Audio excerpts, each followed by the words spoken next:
Okay, so you want to start producing music, you don't know where to start. This will be your perfect guide to start making music. What's up guys, my name is Tiny, I'm a music producer, songwriter, and your favorite YouTuber now. Today's topic is how to start making music, or just how to get into it. I made a video on the other channel about this, but I felt like I could give better information because I'm more comfortable on camera. I feel perfect, I feel fine, I'm not sweating. Whether you're doing EDM, hip hop, whatever kind of music that you want to make, all these tips are going to apply to you because music kind of works all in the same way. It's just that what differentiates one style from another is usually kind of just the rhythmic aspect of the song. So usually you have like BPM ranges and just like the way the rhythm goes in the song. So the first thing you're going to need is a digital audio workstation.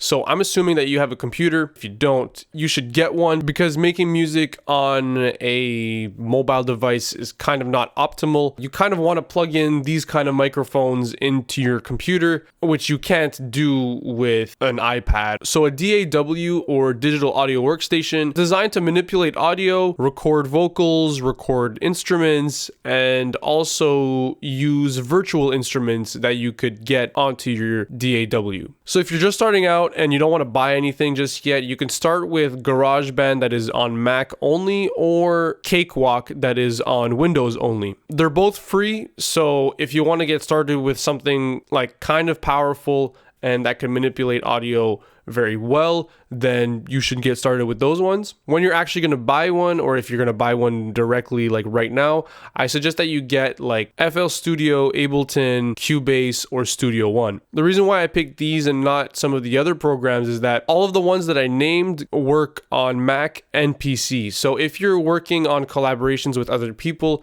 it's very easy to switch between computers with no problem, and they can have a Mac and a PC. It just facilitates compatibility and collaboration. And also, if you want to transfer your files to another computer, let's say you're switching from Mac to PC, you don't have to buy another DAW because those are pretty expensive. As for your hardware, you're going to need a computer that has a solid CPU. If you don't have a solid CPU, you can still make music. It's not the end of all things, but you'll realize with time that if you're recording vocals or playing like an instrument, or if you're just playing virtual instruments on your computer keyboard, you'll realize that there's going to be a lot of delay and stuff like that. You can still make music by programming yourself the notes and you don't have to play anything. A lot of people will want to play music like live or whatever, because since it's a digital program, that's why you need a good CPU. It's a central processing unit that processes all the audio, so it takes time if you have a slower one. You're also going to need at one point a audio interface. An audio interface basically improves the quality of the audio that is sent out of the computer to your speakers. If you want to like mix and master your music, you're going to have to get one of these because it's like that sound quality that you need. You need to make sure that everything sounds good. It also allows you to plug in mics like this and plug in like instruments like electric guitars straight into your computer. If you're starting out, I recommend you just get a Focusrite Solo. It's pretty cheap. If you're starting out, it's like the perfect thing,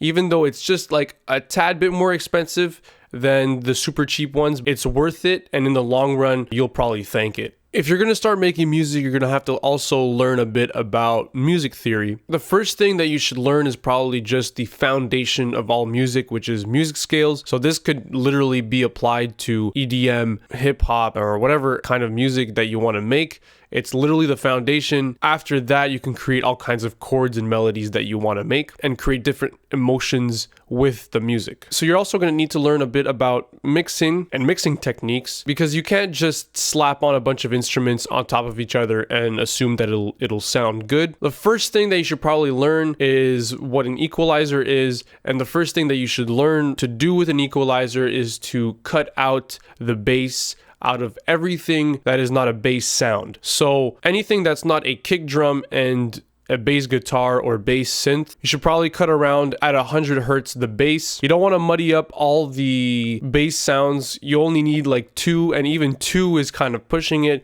You need to learn how to kind of balance the kick drum and the bass so they don't sound like fuzzy and muddy. And then a compressor is used to flatten out any audio signal that is going up and down in volume. So if to you the sound of a certain instrument in your track is going way too much up and down in volume, then you're gonna have to apply a compressor on top of it to just like flatten out the audio so it doesn't like go like jumping like crazy. That's all you need to know for now to start your musical journey. If you like the video, give it a like, subscribe for more content like this. I hope you can make some great music. You can check out my music down below. If you want me to mix and master your music, I can. The link is down below. Again, my name is Tiny, and I'm signing out.